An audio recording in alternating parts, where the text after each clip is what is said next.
Hi everyone, this is Dan again. I'm back with Olaf the loaf dog sleeping over there. Oh, he heard me. And it's a bright and sunny day in Pittsburgh today, so I'm going to try and keep this brief.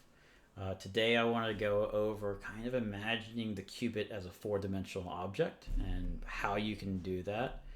And but before I get into that, I want to address a comment I just saw in the first video, which was that it's wormhole computing. Quantum computing is wormhole computing, and that's kind of the right way to think about that. I think that maybe I don't know too much about wormholes. I think that maybe a physicist or a mathematician might actually find that to be maybe the wrong use of the word wormhole, but that is kind of the idea that I want to get at. And if wormholes and black holes are something that you're really interested in, and quantum computing, I'd suggest looking into what's called SYK models.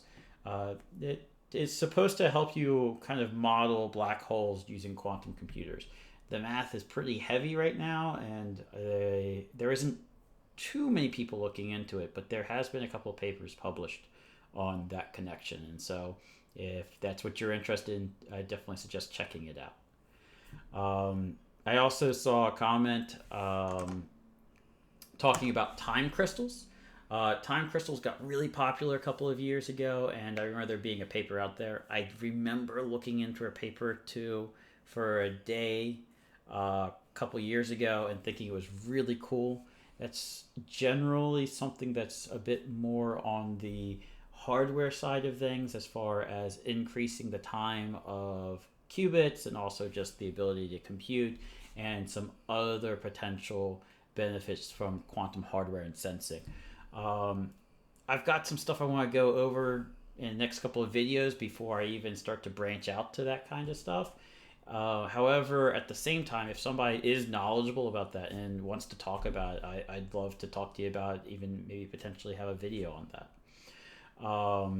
So we'll get into that later, but today I want to talk about the qubit, right? And so the difference between a qubit and a classical bit is that a classical bit is just a 0 and a 1, right? And if you think about that, that's just one dimension, because if you put a point 0 and a point 1 and you tie a a string between it, that's a one-dimensional entity, right? It's just a single line.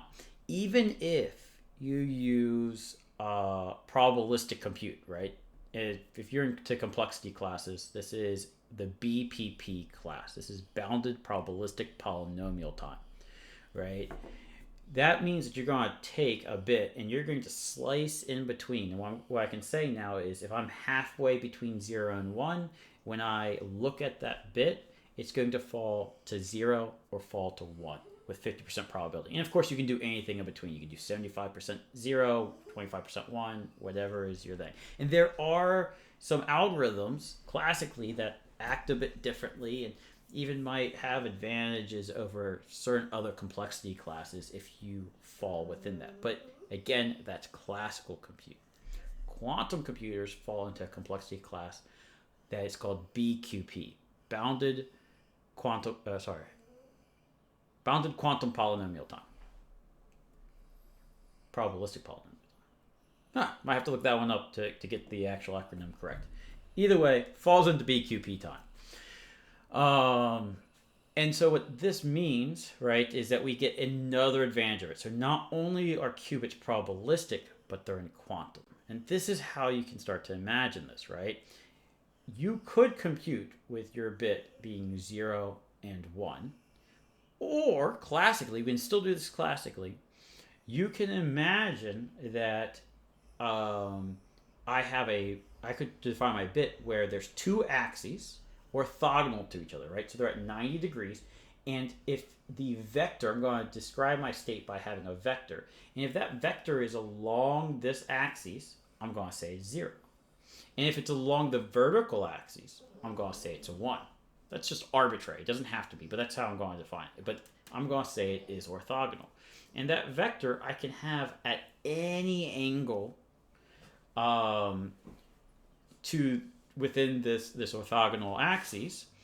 And that angle is going to be the probability that I fall to 0 and 1. So what we've done is instead of changing from being the distance and how close I am to 0 or how close I am to 1 on one dimensional. I've made it two-dimensional, and I've said the angle is now what matters.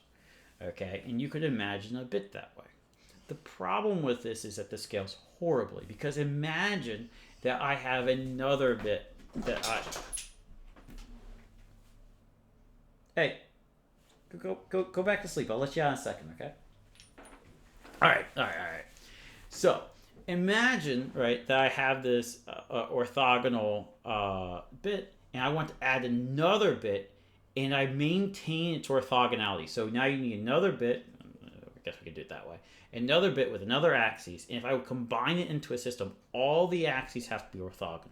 You now have a four-dimensional object, and this keeps scaling out, right? And so classically, to represent that vector that describes all of it, it actually gets longer and longer and longer and longer because it's a vector and I have to describe it as an array.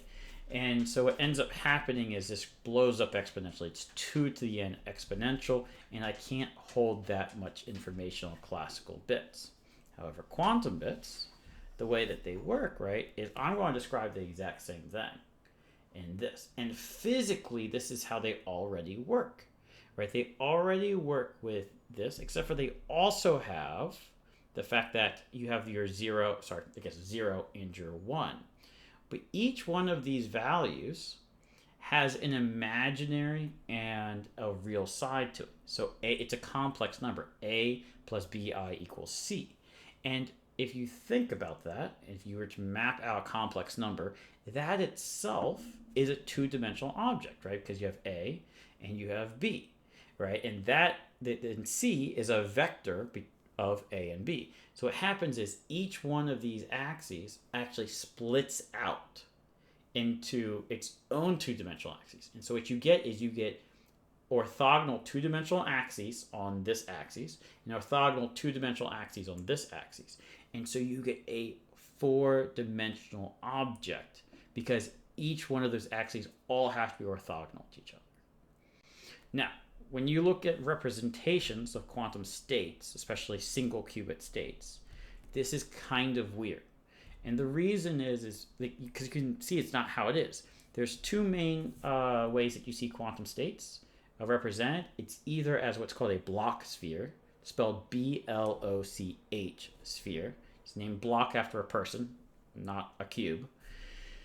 And you'll see that it's a three-dimensional object, and generally it has a 0 as the straight up vector and a 1 as a down vector. And I just told you that 0 and 1 have to be orthogonal to each other, not 180 degrees. That right there is the hint that the Bloch sphere is a projection of a 4D sphere down in 3 dimensions, because there's been some distortion of the orthogonality of these axes. And then you'll also see a two-dimensional disk that will have 0 and 1 as these axes, and then you'll have like an imaginary on the other end of its quadrant, 0 and 1. And that's actually a two-dimensional projection of a 4D object. And it has even less information. And it's actually, I find it to be quite confusing, so I don't teach with that. But there's been a lot of attempts to teach with it. Microsoft had some really great YouTubes back in the day that used this to explain quantum computing.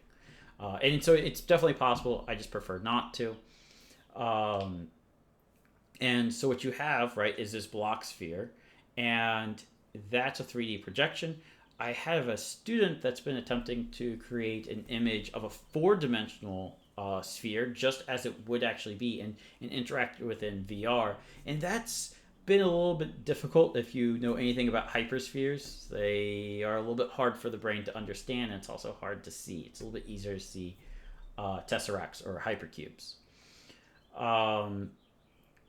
So anyways, that's where you're getting your fourth dimensional axes from. And the reason why you're getting this, right, is basically empirically, right? We know that quantum phenomenon act in this probabilistic way, and we also know that there's a duality. Okay, and so if you think about it, right, the duality that's normally shown is a particle actually a particle or is it a wave, right? We can go into the double slit experiment later on, but is it a wave or is it a particle? And it turns out that quantum mechanical effects can treat an item as either a particle or a wave. And when you look at particles and you see where they're going to hit probabilistically, you just kind of add the values together, and the chances that it hits there, if you double the chance, or add the chances, it goes and it works. But when you have a wave, you have what's called constructive and deconstructive interference. And what this means is you can add two waves together, and if they are in complete sync, you'll actually see higher peaks and lower lows. And if they're out of sync, like 180 degrees, what they'll do is they'll cancel each other out. You can see this all throughout YouTube or play in the pool or whatever it is that you want to do with waves to see that you can actually destroy waves if you get the resonance out of frequency, right? And so that math, that complex description of the ability to be at 0 and 1 on both sides, that imaginary side, that allows that when you add quantum particles together, they can actually deconstructively interfere whether or not they fall into 0 or 1. And so that's why you're seeing the math act like this, right? And that's what eventually gives us our ability to use algorithms. If you look at all algorithms, not only are they going to be this hyperdimensional thing, you can actually also view them as waves. And I don't find that to be as useful in the description of how to do quantum algorithms, so I tend to stay away from it. All right, so I think this has gone on a bit too long already, so I'm going to end it there. But the idea simply should be that your qubits, one of the reasons why you have access to a higher dimensional space is because you're basically using a different type of math that maps well onto your qubit and not well onto your classical bits. Okay? And the reason it maps well to your qubit is because it allows you the qubit already has the natural phenomenon of being a four-dimensional object. All right, I hope that one's a little bit more in the weeds than the past two, and so that's one of the harder topics I want to go over in the near term. So hopefully that works, and I'll see you all later. Bye.